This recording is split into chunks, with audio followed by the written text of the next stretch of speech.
Bola Tinubu's presidential campaign. Thank you so much for being with us. As you know, Ajuri, Nigeria has had disputed elections many, many times before, but I think this time was different. This time was different because this time Nigerians were promised a technology that would allow for full transparency. This idea of the results being posted almost immediately to an online portal where everybody could view the results in real time was really, really important. It would have also made corrupting the results very, very difficult. And so for this election to have the one piece of technology, the one thing that would have made corrupting the results difficult, all of a sudden, that technology doesn't work. Can you see why many Nigerians are skeptical? Thank you very much for having me, Zain. Let me start from the fact that your framing of the situation is factually inaccurate. And I want to be very precise about why I say that. Tell me why. Tell me why. Yes, the technology didn't work. No, I'm sorry, man. If you don't interject, I'll explain why your framing is inaccurate. Because you've said that only one technology essentially was introduced to essentially uplift or firmly accredit the legitimacy of the election. That is not true. You're referring to the IREV portal, which is the results electronic verification portal that was brought into place by the Electoral Act that ironically was I said it would allow for full transparency. I said it would allow for full transparency. I really do want to answer you, but I can't do that if you're answering your own question. What I'm saying to you, ma'am, is that there's a portal that was supposed to be used where the results will be uploaded in real time. You are right about that. And you are also right about the fact that it did not, the portal was not functioning properly at the point when the collation center was announcing results. That is true. Now, the reason why I said your framing is factually inaccurate is because the main technology that was brought into the electoral process that was not there in all of the disputed elections that you have referred to in the past is actually the BVAS, which is the bimodal voter accreditation system that essentially is a machine that the INEC staff will use to scan your face for your identity and scan your thumbprint to ensure that people are not multiple voting, overvoting, and that we don't have false voters or ghost voters and fake results. That was the main technology. Now, what we've been able to put in place, which is the BVAS, right, had an 88% rate of functionality, of workability. That's important to note. In the European Commission report, as well as the report of the ECOWAS, that's the Economic Community of West African States, the Observer Group, they came in and said that, yes, it is absolutely true that the IREV portal, which we would have loved to have worked, was not working, mostly due to scaling up issues that had to do with what we saw, for example, with the Obamacare website. When so many people hit the website at once, you're talking tens of millions of people, and it shuts down. This is what we confronted with the IREV portal. And Nigerians understood that. But that is totally a separate issue from the actual process of voting and the validation and credibility of the votes that were actually cast. And that needs to be known to the international community watching this conversation. Ajuri, the accreditation of voters, that part of the technology worked, right? That means that, just to explain to our international audience, that means that you can't have fake people voting. That idea, that piece of the technology worked just fine. However, it is important to note the reason why there are so many Nigerians, millions of people across the country right now, you know the mood of the country, who are disheartened, is because the other aspect of the technology, the part that was supposed to allow for full transparency, I'm not talking about the accreditation of voters, that worked, you're right about that. But the part that was supposed to allow for full transparency, the fact that that didn't work let a lot of Nigerians down. Because as you know, there have been disputed elections in the past. In fact, the APC has disputed elections in which the PDP won. So you know what I'm talking about. When you have a system where the transparency is lacking, and INEC had 4 years to prepare for this, and they failed the people essentially, my question to you is, can you understand why there is skepticism here?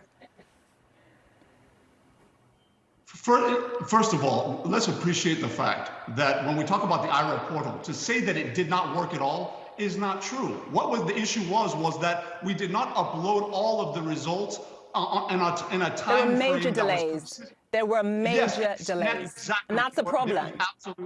Absolutely correct. There were major delays. And this has to do with the fact that if you're introducing a new technology, right, you expect that there's going to be a lot of interest in that website, in that portal, to be able to log in and monitor these results in real time, which is what we expected. But you also recognize that governments around the world in dealing with ICT that caters to tens of millions of people have had challenges, which is why I referenced the famous incident with the Obamacare website. When there was so much interest, it wasn't because the US government under Barack Obama was corrupt and they didn't want people to access health care. It was because the technology could not carry the instantaneous and massive demand that was placed on it in the moment that it was supposed to be used. This is what happened with the IREV portal. Fortunately for us, Nigerians are discerning and intelligent people, and they recognize that the scaling up issue is a real one that happens around the world. It just so unfortunately happened on the day of the election. But people also recognize that the process is not just about the IREV, and we should not deceive our viewers here. When we talk about the IREV, what it does in effect is it puts online the results that all of the parties had already mutually agreed to. So for example, at the polling unit where you have the BVAS, ensuring that you don't have fake voters, which is historic, by the way, we should get credit for that because it did work even by your own admission.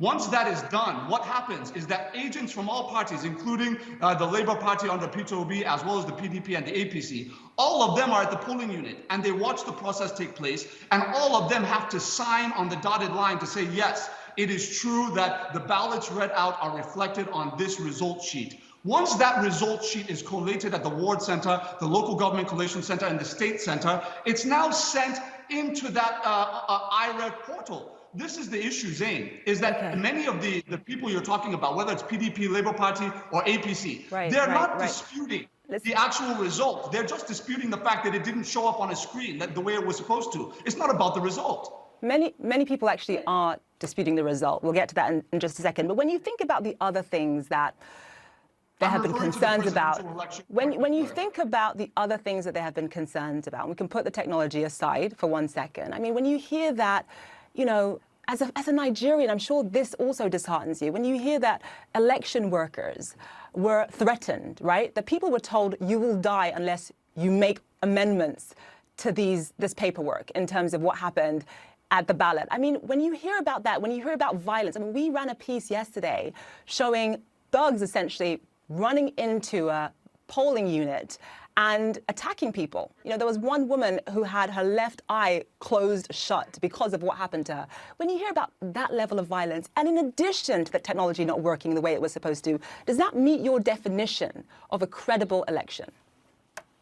You know, what's most interesting about the question you've asked me, first of all, I'm going to answer your first question, which is absolutely it's disheartening at any point in time in which a process that you have methodically built to prepare the freest and fairest election in Nigeria's history has any kind of encumbrance, has any kind of glitch. Of course, that's something that disheartens me as a Nigerian. But beyond that, we also recognize that human processes are going to have human frailties according to the actual input of the actors involved. You've referred, and this is very interesting, is there's this widespread narrative out there, right? And this tends to happen when on international news programs, we talk about the developing countries, especially African countries, is that when something goes wrong, it's the fault of the ruling party. It's the fault of the incumbent government. That's the knee-jerk reaction.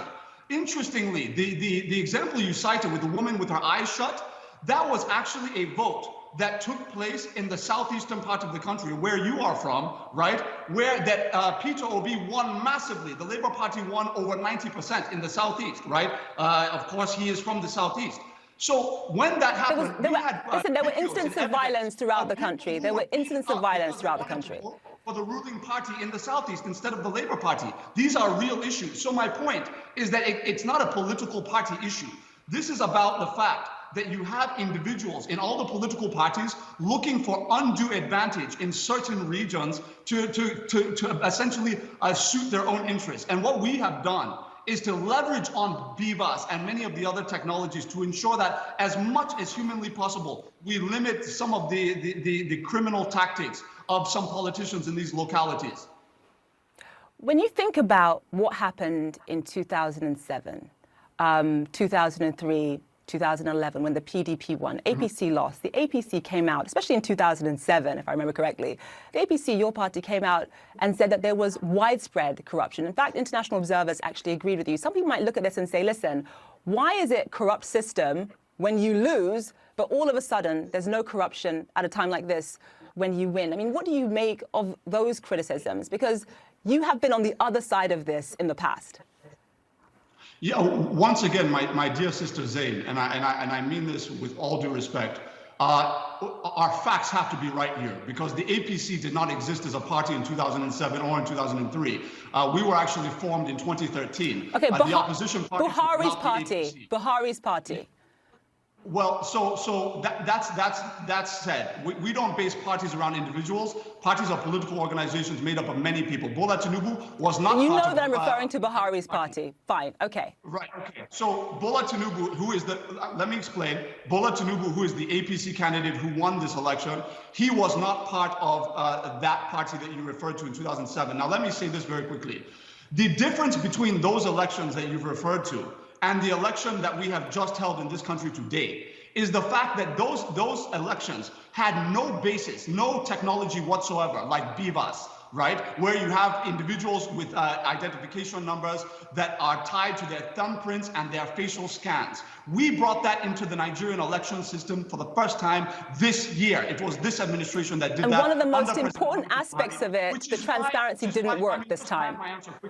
This is why President Joe Biden openly commended President Muhammadu Buhari for the Electoral Act, because he knew that we were introducing technology to provide a free and fair election.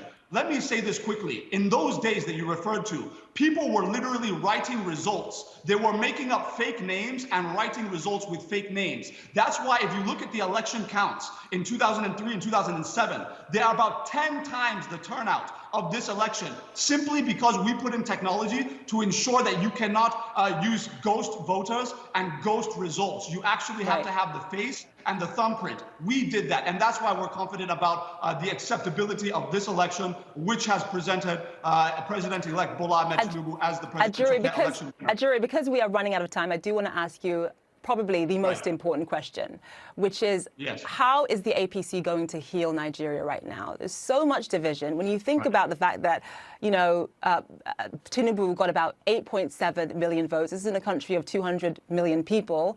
If you look at just the people who actually voted, that's 24 million people, 15 million people did not vote for Tinubu in this election. There's so much division. I know he talks about wanting the country to heal and wanting to bring people together. How does he do that?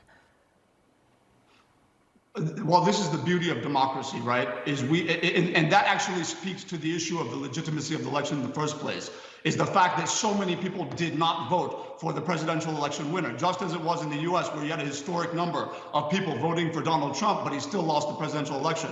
That is the sign of a healthy democracy. In fact, President Muhammadu Buhari lost his state to the opposition. Bola Tinubu lost his home state of Lagos to the opposition. That speaks to the credibility of the process because of the technology we put in place. Now, on the issue of healing, this is very important, which is why in his first remarks as the president-elect, Bola Ahmed Tinubu said, look, these were my political opponents in this election, but the election is now over. These are my brothers. I'm going to join hands with them. That is Peter Obi, Rabiu Kwankwaso, and Atiku Abubakar. And together, we are going to rally our supporters and the citizens of this country together to build Nigeria for the benefit of every Nigerian citizen. And we have run our campaign on the basis of what we call renewed hope. It is about the establishment of a new consumer credit system so that millions of Nigerians can have access to home mortgages and car notes the way that you have it in the West for the first time in history. We are building our agenda around industrialization, using Nigerian labor instead of importing all sorts of finished products from Germany and America. We want to produce those in the country and create jobs for our youths. This is the agenda that Nigerians bought when they elected us, and that is our mandate, and that is what we are going to perform under the leadership of President-elect Bola Ahmed Tinubu and the APC. All right, we have to leave it there. We are out of time. Presidential campaign spokesperson, Ajuri Ngalale, thank you so much for being on the show. We appreciate it. Thank you. Truly a pleasure.